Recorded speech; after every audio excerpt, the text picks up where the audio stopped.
बिस्मिल्लाहिर्रहमानिर्रहीम। अस्सलाम वालेकुम। आप देख रहे हैं 1 बाय 1 न्यूज़ HD। फैसलाबाद से हमें अपडेट कर रहे हैं हाजी मोहम्मद अमीन खोखर। जी बिल्कुल, DIG इन्वेस्टिगेशन शारक जमाल खान के नोटिस पर मेडिकल की स्टूडेंट से ज़्यादती करने वाला मुलज़म गिरफ़्तार कर लिया गया। मुतासरा लड़की की निशानदही पर मुलज़म हबीबुल्लाह को गिरफ़्तार किया गया। मुलज़म ने मुतासरा लड़की को वज़ीर-ए-आज़म कर्जा स्कीम से कर्जा दिलवाने के बहाने बुलाया और मुलज़म ने नश्तर कॉलोनी के एक मकान में गन पॉइंट पर लड़की को ज़्यादती का निशाना बना डाला।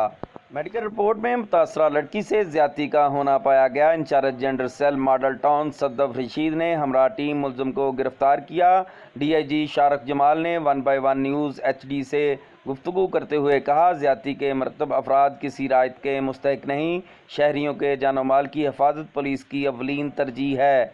कैमरामैन टीम के साथ Haji Amin Khokhar, 1 by 1 news HD Pakistan.